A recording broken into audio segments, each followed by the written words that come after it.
Hey everybody, welcome to today's vlog. My name is Drew, in case you're new to the channel. Thanks so much for taking the time to stop by. On today's video, I have something very special I want to share with you guys, something I've been working very hard, put a lot of hours in the last couple months. Recently, a lot of you guys know that I took a trip to Togo, West Africa. I went to document some people that are from my church that are going over to Togo to be medical missionaries. He's a surgeon, his name is Snook. If you want to find out more about their cause and what they're doing, go to the website snookstoafrica.com and you can find out more about who they are and what they do. I'm really excited about this video and I can't wait to show you guys. This past Sunday, my church actually promoted it in church and showed it to hundreds of different people so they could see what just happened when we went over to Togo, West Africa. So at this time, I want to show it to you, and after the video, stay tuned. I have a couple of different comments and questions, hopefully that I'll answer for you guys. Hello and welcome to Togo. My name is Snook. Today I would like to share with you an exciting opportunity my family and I recently had to visit the country of Togo, West Africa.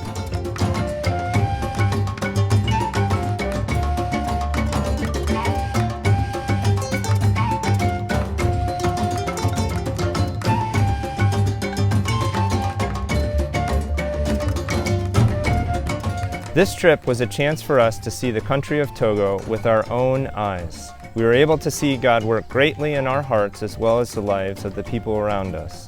This was a great chance for my wife and I to see how our children would integrate into the Togolese culture. During our time here, we volunteered at the Hospital Baptiste Biblique in Chico, a ministry that's been around for over 30 years. We also had the opportunity to take a surprise trip up to ABWE's Northern Hospital in Mongo. We were able to meet and build vital relationships with our future teammates here on the mission field. It was a happy time getting reunited with our friends, the Kendalls, who have been serving in Togo for the past couple of years. God is at work here in Togo. He is raising up local pastors and leaders to share the good news of the gospel throughout the community. God willing, and with your help, we will start language school in 2020 and hopefully be on the ground here in Togo by the summer of 2021. You too can be part of this ministry by praying and supporting our family financially. Help us as we answer this call from God to Togo, West Africa.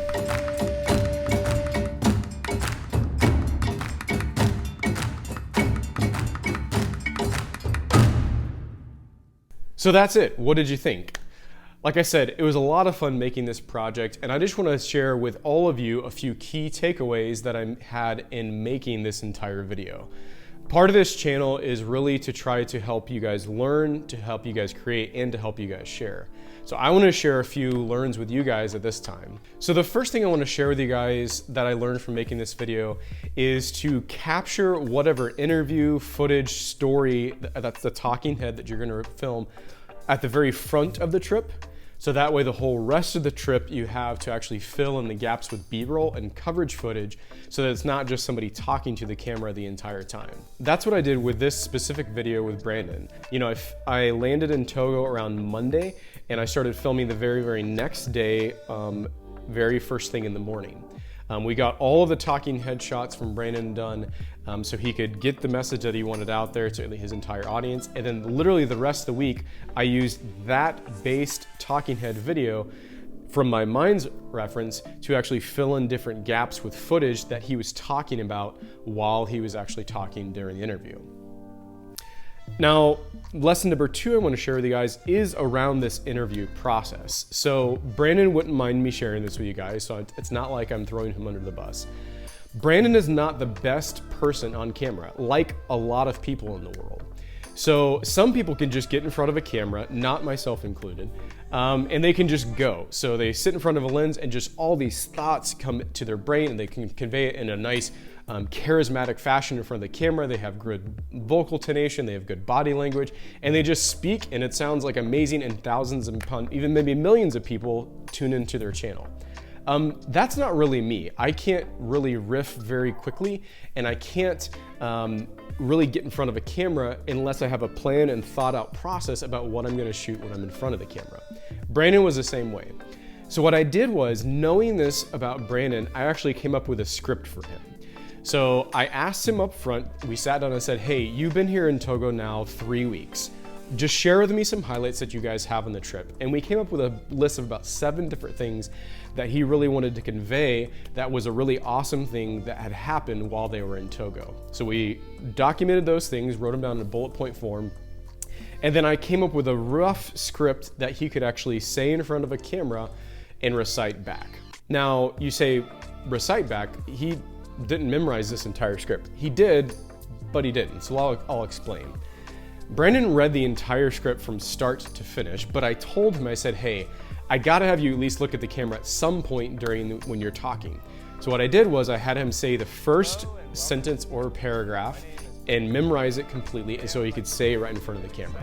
I had him then pick any paragraph in the middle of the script and also memorize that so he could say it in front of the camera.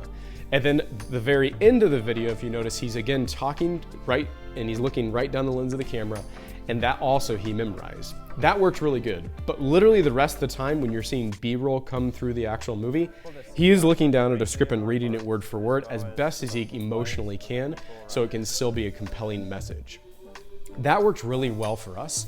Some people would use like a teleprompter and attach it to the camera. Some people just, like I said, are very natural and can just get in front of a camera and go. Some people, you can catch yourself, they are looking at the camera 1 second and then they look slightly down to read and then look back up and then look back up. Worse is, let's say you're shooting on a smartphone and you kind of see the camera and then you see yourself in the viewfinder. So for me, I have a monitor right above here. So it would be like this. I'm looking at myself now, I can see exactly what's filming, but you can't see me because I'm looking at the monitor.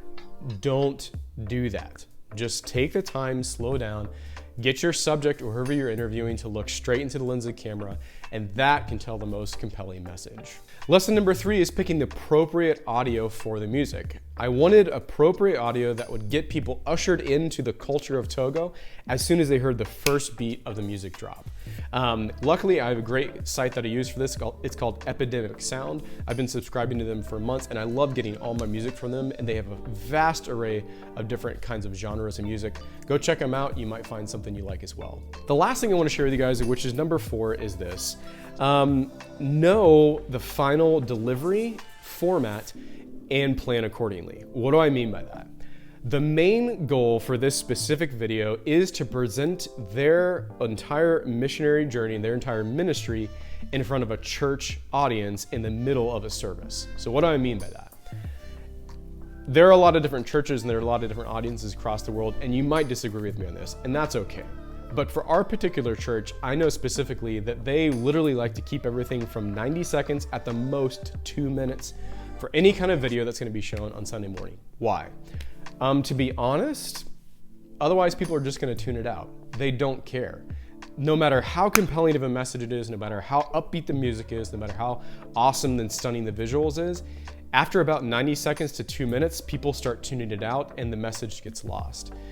So I planned this entire script, this entire length of the video, because I knew the end goal format would be for a Sunday morning audience where it was around 90 seconds. And if you timed it rightly, it's exactly 1 minute and 47 seconds. So that's it. I hope you guys learned a lot from this video. I know I did. If you have any other questions about this video or the trip itself or the cause that they have, just leave some messages in the comments below. I'd love to hear from you, your thoughts on the video, and also how I can potentially maybe help you guys in the future if you're attempting a project like this. Thanks so much again for tuning in. If you like this video, please hit the like button, or if you really want to stay up to date with all the videos, hit the subscribe bell at the very bottom so you can always stay up to date with everything that's going on in this channel. Until next time, thanks so much for watching.